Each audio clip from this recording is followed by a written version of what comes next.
En rotation, application Touré à Meulé.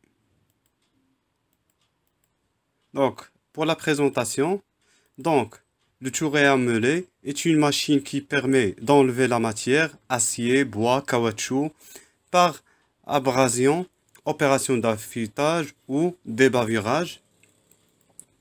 Donc, le moteur électrique transmet son mouvement à la machine par l'intermédiaire d'un système poulie-courroie. Donc ici, on a deux courroies, repère 26.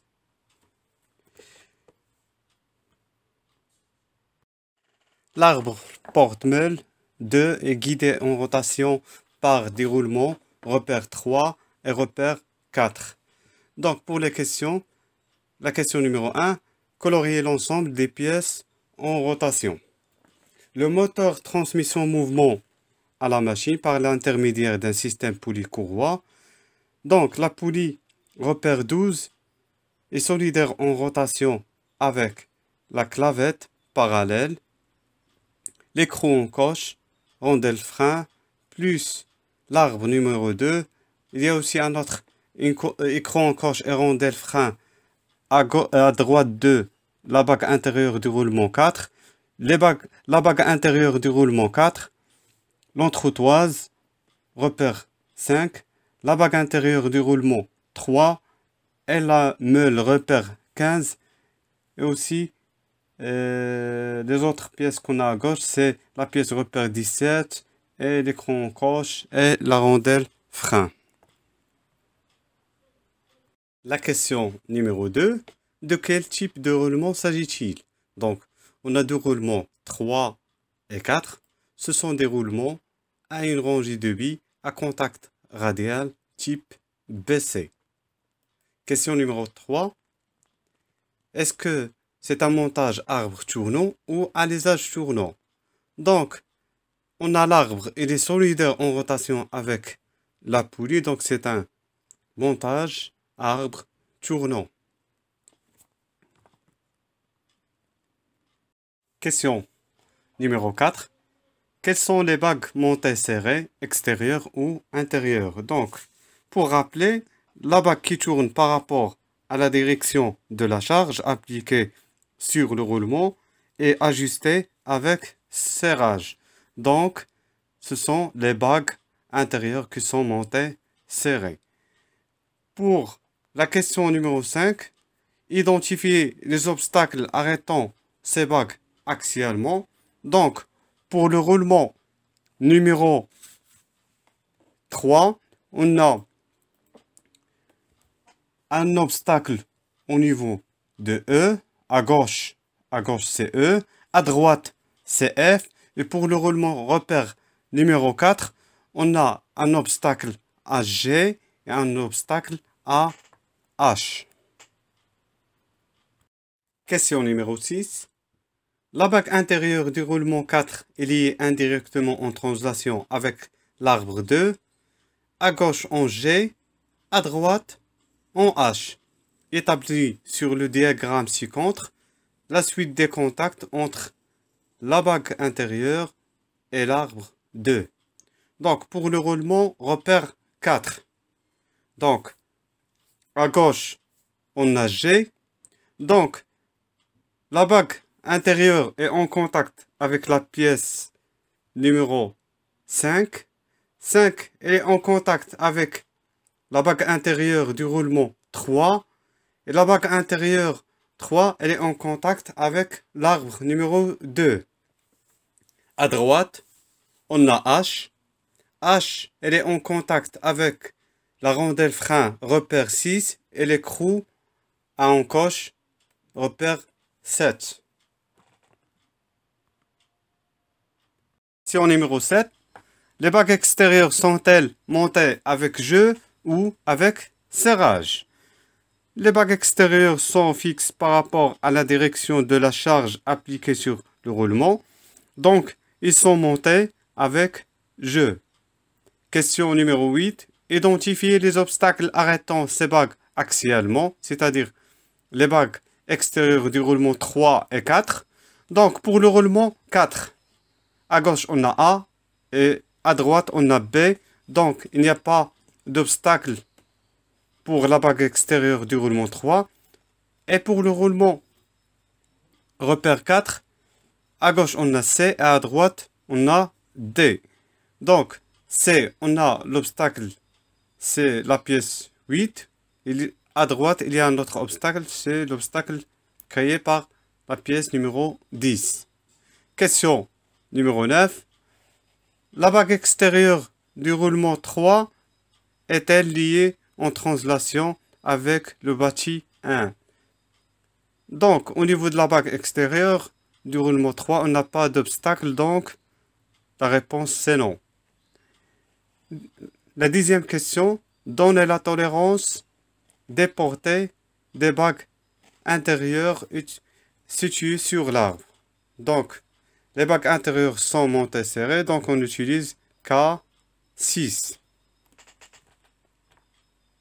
Question numéro 11. Donnez la tolérance des portées des bagues extérieures situées sur l'alésage. Donc, les bagues extérieures sont montées serrées, donc on prend H7. Question numéro 12. Comptez les portées de roulement sur l'arbre 2. Donc, pour le roulement numéro 3, on a diamètre 40, K6. Et pour la portée du roulement repère 4 sur l'arbre 2, on a diamètre 36, K6. Donc, comment on doit compter ces portées? Donc, on mesure, on applique la relation l'échelle est égale à la dimension dessinée sur dimension réelle et on prélève la dimension dessinée, on la multiplie fois 2. Question numéro 13. Comptez les portées de roulement sur alésage 1 et 8. Donc, la cote de la portée du roulement 3 sur l'alésage 1 est de diamètre 96 H7. La cote de la portée du roulement 4 sur alésage 8 est diamètre 84 H7. Numéro 14. Quel est le nom et la fonction des pièces suivantes? Numéro 1. Le nom, c'est le bâti corps. La fonction supporte les organes du mécanisme. Numéro 2. Arbre. La fonction, c'est transmettre la puissance. Numéro 3. Roulement baissé. Sa fonction, c'est faciliter le guidage en rotation entre l'arbre numéro 2 et le bâti corps numéro 1. Numéro 5. Entretoise. Donc, l'entretoise, elle est entre le roulement numéro 3 et le roulement numéro 4. Donc, elle permet d'éliminer la translation entre les bagues intérieures des roulements. 6. Rondelle frein. Donc, sa fonction, c'est freiner l'écrou à encoche numéro 7. Numéro 7. Écrou à encoche. Sa fonction, c'est réaliser l'assemblage et éliminer la translation des bagues intérieures du déroulement 3 et 4. Numéro 8. Boîtier. Arrêt en translation de la bague extérieure du roulement 4. Numéro 9. Joint plat. Son rôle, c'est réaliser l'étanchéité statique entre 10 et 8. On a dit étanchéité statique parce que les deux pièces 10 et 8 sont statiques. Pièce numéro 10. Donc, c'est un couvercle. Sa fonction, c'est protéger le mécanisme et arrêt en translation de la bague extérieure du roulement 4. Numéro 11. Carter de protection. Donc, c'est pour protéger l'utilisateur. Donc, au moment de la rotation de la poulie numéro 12, il se peut que la rotation attire le blouson ou la chemise de l'utilisateur, donc et ça peut engendrer des accidents. Donc, son rôle, c'est protéger l'utilisateur. 12. Le nom, c'est poulie. Sa fonction, c'est transmettre la puissance entre deux arbres parallèles éloignés par adhérence. Numéro 14, c'est un couvercle. Sa fonction, c'est protéger le mécanisme. Numéro 16, c'est un joint à deux lèvres. C'est réaliser l'étanchéité dynamique entre l'arbre numéro 2 et le bâti repère numéro 1. Donc, on a dit que c'est une étanchéité dynamique parce qu'il y a un mouvement entre les deux pièces, c'est-à-dire numéro 1 et 2. Donc, 20 vis CHC.